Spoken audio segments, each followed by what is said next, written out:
Pernahkah kamu terpikir, mengapa kita tidak bisa melihat jin, padahal dulu manusia bisa menyaksikan mereka dengan mata kepala sendiri? Assalamualaikum warahmatullahi wabarakatuh. Saudara beriman yang dirahmati Allah. Tahukah kalian, Allah Subhanahu wa Ta'ala mengutus seorang nabi mulia bernama Nabi Syits alaihi salam untuk sebuah misi besar, membatasi hubungan antara alam manusia dan bangsa jin. Nama Syits sendiri berarti karunia dari Allah. Gelar ini diberikan karena beliau lahir sebagai anugerah bagi Nabi Adam dan Hawa setelah tragedi memilukan meninggalnya Habil di tangan saudaranya, Qabil. Peristiwa pembunuhan Habil itu begitu besar dampaknya hingga Allah abadikan dalam Al-Quran, Surat Al-Maidah ayat 27. Qabil menjadi simbol awal dari kejahatan dan pertumpahan darah di muka bumi. Rasulullah Shallallahu Alaihi Wasallam bersabda bahwa siapapun yang membunuh dengan zalim, dosanya akan ditanggung pula oleh Qabil, sebab dialah manusia pertama yang mencontohkan perbuatan keji itu. Hadis riwayat Bukhari dan Muslim. Dalam riwayat lain, Rasulullah menambahkan, barang siapa yang memulai amal baik akan mendapat pahala dirinya dan pahala orang-orang yang mengikutinya hingga hari kiamat.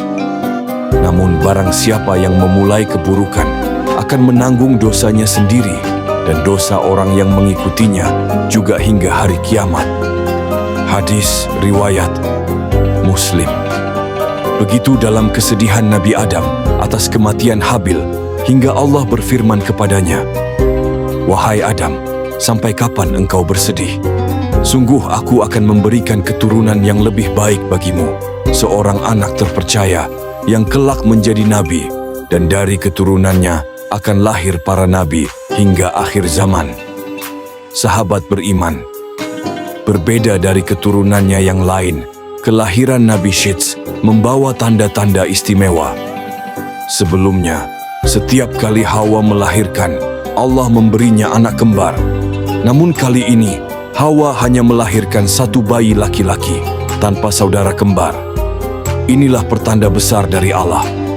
Seiring waktu, Nabi Adam mendidik Syits dengan penuh kasih, mengajarkan rahasia-rahasia besar tentang dunia, waktu ibadah, ilmu para nabi, dan generasi penerus manusia.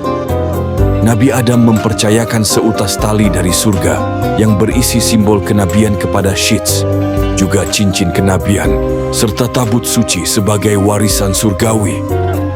Ketika kerusakan moral menyebar di bumi, Nabi Adam memerintahkan Syits untuk memerangi keturunan Qabil. Dengan kudanya Maimun, Syits berangkat.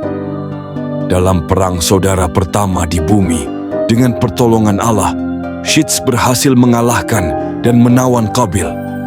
Namun misi besarnya belum selesai. Sahabat beriman, pada masa itu manusia bisa melihat jin, dan jin pun bebas berkeliaran di antara manusia.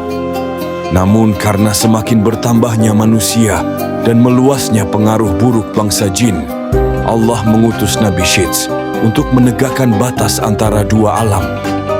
Berkat perjuangan Nabi Syits, Allah menciptakan pemisah gaib yang membuat mata manusia biasa tak lagi mampu melihat jin. Seperti kata Buya Ar-Rasyid, jika bukan karena risalah Nabi Syits, manusia hari ini mungkin masih melihat jin lalu lalang. Kini, kalau ada yang mengaku bisa melihat jin, yang mereka lihat sebenarnya hanya penampakan, bukan wujud asli jin. Hadis riwayat Abu Dawud menguatkan hal ini. Rasulullah bersabda, "Jika kalian mendengar ringkikan keledai di malam hari, mintalah perlindungan kepada Allah, sebab mereka melihat sesuatu yang tidak kalian lihat." Sahabat beriman, Nabi Syits mewariskan banyak hal mulia, ilmu ibadah dan tauhid, struktur sosial umat manusia, prinsip menjaga kehormatan dan moralitas. Beliau wafat di usia sekitar 912 tahun dan dimakamkan di samping Nabi Adam dan Hawa. Berkat perjuangan beliau, kita hidup di dunia yang lebih aman dari gangguan gaib.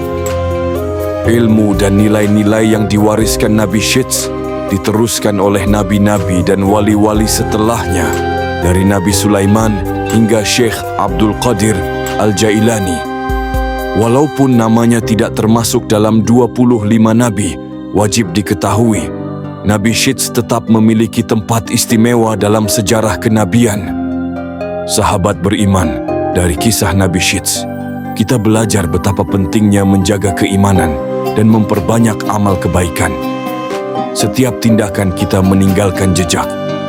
Pilihan di tangan kita, menjadi penerus kebaikan atau penyebar keburukan.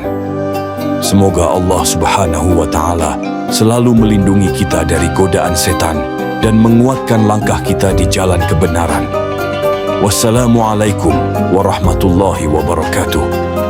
Jika sahabat merasa video ini bermanfaat, jangan lupa klik like, share, dan subscribe channel Sirah dan Iman agar tidak ketinggalan kisah inspiratif lainnya.